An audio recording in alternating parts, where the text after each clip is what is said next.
Okay, so in my paper, I will be looking at visualizing rave music in virtual reality and talking about symbolic and interactive approaches.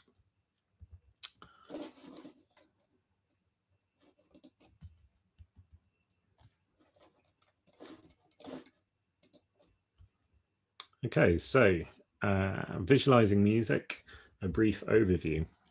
So I'm going to sort of introduce the general area. There's loads of work in the field of what I'm currently calling music visualization, which encompasses things like visual music paintings, visual music films. So things like the sort of experimental films by people like Jordan Belson and John Whitney, sort of in the 50s and 60s.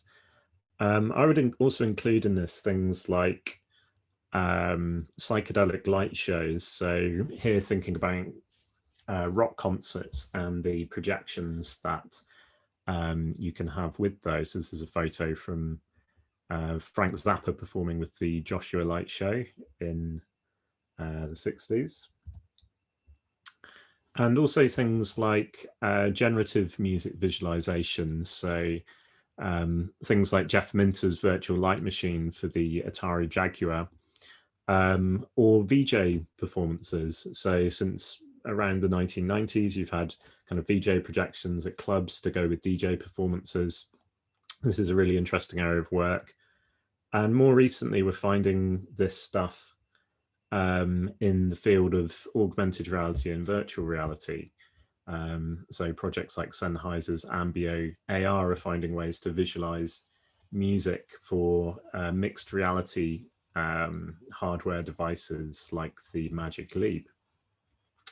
So one of the areas that I'm interested in is kind of thinking about ways in which visuals can relate to music in different kinds of ways. So some of my thinking around this can be summarized as follows. So basically, visuals can correspond with musical features. And in a lot of the examples I've kind of briefly referred to here, this can occur through basically designed elements where you have visual things moving in correspondence with aspects of music, such as pitch or rhythm or texture. And correspondences can also be generated through forms of audio reactivity. So it could be that you're kind of composing these visual elements. And with the earlier visual music films, often it's kind of sort of designing visual elements painstakingly a lot of the time to go with sections of sound and music. But of course, later on, you can have ways in which this can be done generatively using computational processors. And this is where we get into things like frequency analysis, using FFT, and ways of translating the audio signal into some form of visualization. And these are the kind of things that you might have seen, for example, through music players. So a lot of music players like iTunes or Winamp was the Windows one a while back, would often have built-in visualizers for music, which you can use with any type of music, basically. So what I've been exploring, though, as well, is basically the idea of symbolic correspondences with between music and visuals. So this is kind of the idea that basically you can have representational visuals which relate to the conceptual themes which are embedded in the music in some way. And the example I like to use for this idea a lot of the time is actually 1960s surf rock and roll music. So on the slide we have the cover of Dick Dale and his Deltone Surfer's Choice, which is an example of surf rock music. And you obviously have surfing on the cover of the LP. And the whole genre of surf music tends to have these kind of images on the associated artwork. So images of surfing or people hanging around at beaches with surfboards and this kind of thing. And you find that these signifiers are also embedded in the music sometimes through sort of recordings of waves and things. So there's a very clear kind of concept of surfing which is associated with the music. And we can think about how that has a corresponding visuals that can go with it. And you can find this with all kinds of different music, where often there's some kind of concepts that can be explored visually, perhaps through album artwork or music videos and this kind of thing. So this idea of the kind of symbolic or conceptual representational correspondences is something I've been interested in exploring in my work. And I'd like to talk now a bit about the project that I've been working on in virtual reality, which is Cybertream VR.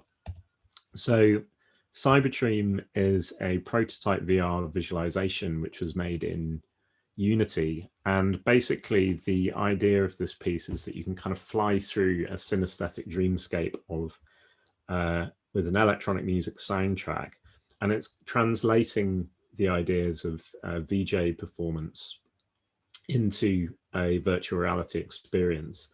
And I'm particularly interested in the idea of visualizing rave music and also vaporwave, which I'll talk a little bit more about shortly. So I've also, with the newer iterations, been looking at integrating interactivity into this, so that you have a musical soundtrack, but you can also create elements yourself. So you can interactively paint with sound using the controllers. And this generates both sounds, so you can kind of create part of the experience, but there's also a visual that goes with these sound toys.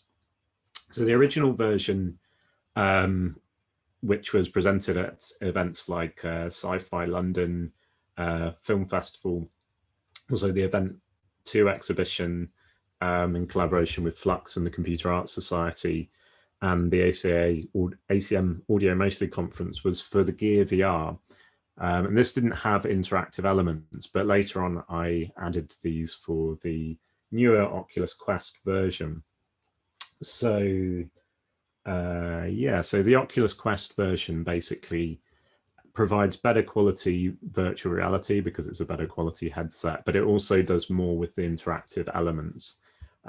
So because you have the Oculus Touch controllers, which look like this, and you can hold in your hands, you can move these around in VR.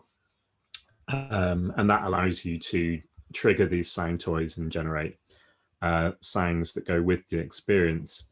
And on the technical side, I'm also working with I'm working with the Wise audio middleware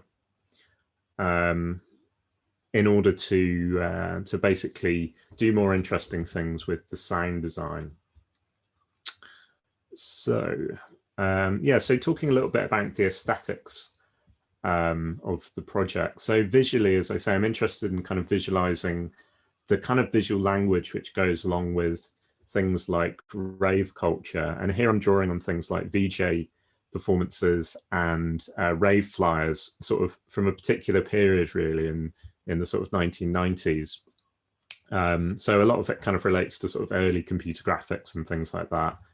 And these aesthetics have also been revisited in the recent sort of internet-based music genre vaporwave, which kind of has a lot of imagery from sort of early Windows 95 computers, and a lot of the kind of graphics that went with things at that time through perhaps things like sort of Encarta, where there's sort of images of dolphins, or things like the Intel Inside adverts and this kind of thing. So there's a kind of similarity actually between vaporwave and the imagery of rave culture, and these are the kind of areas that I'm interested in exploring. So basically having VR representations of this kind of imagery to go with those kinds of music.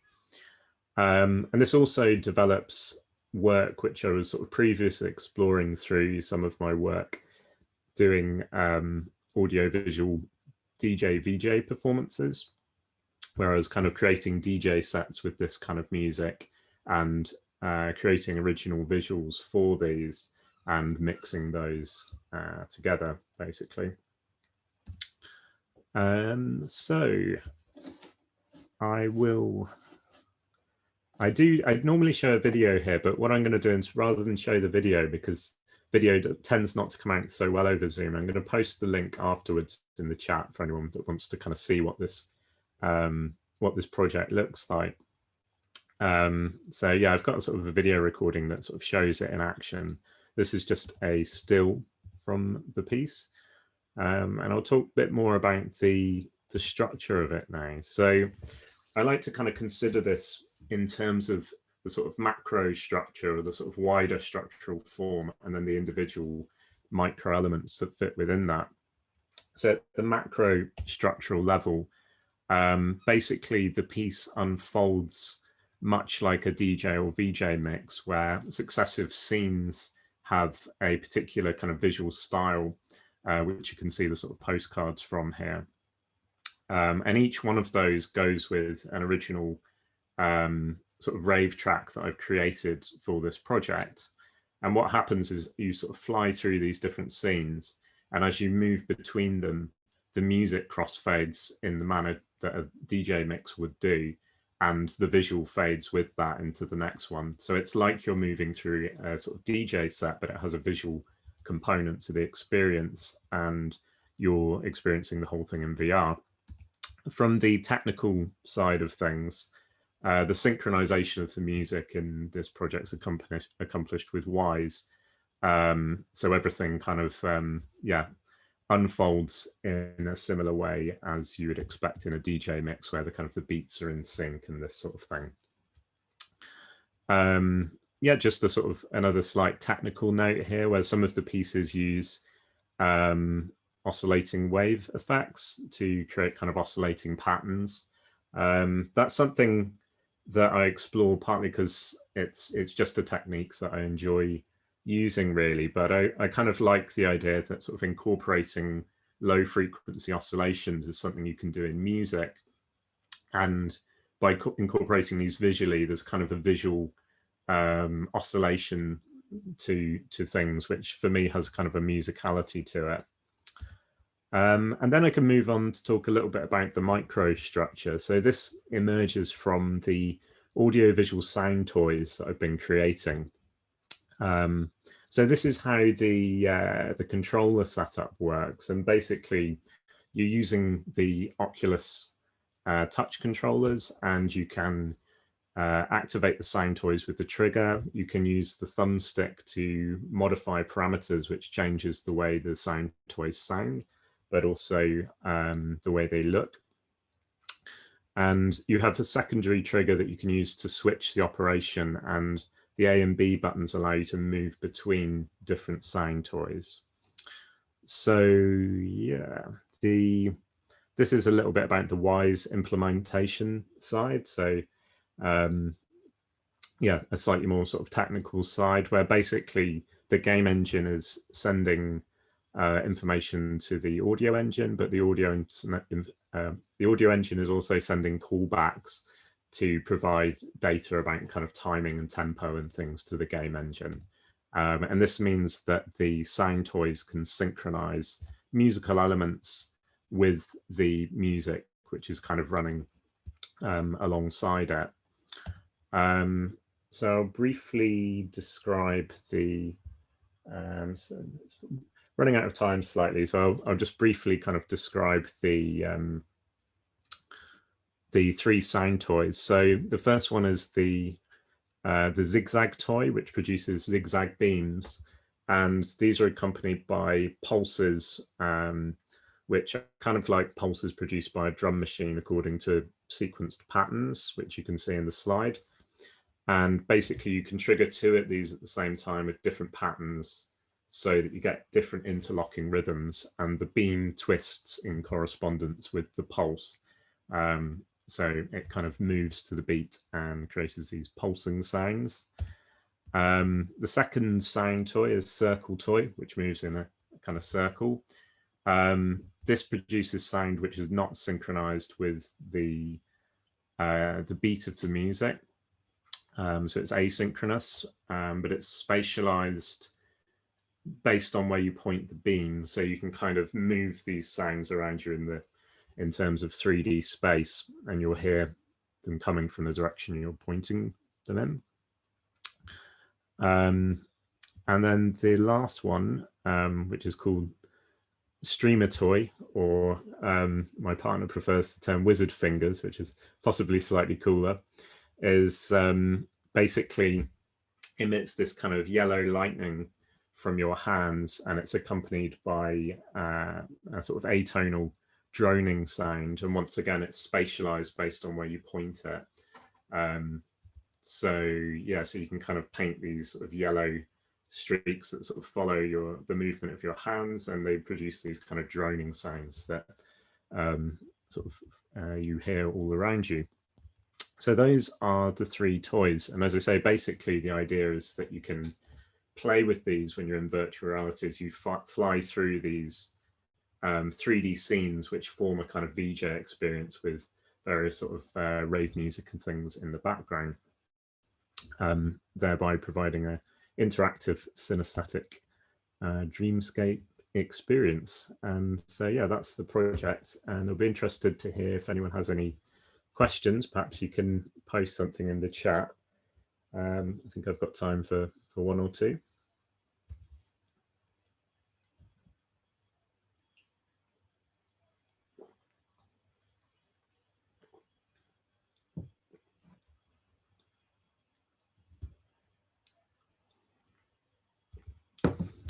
Hey, thanks, Anna. So do I have my application on the store already?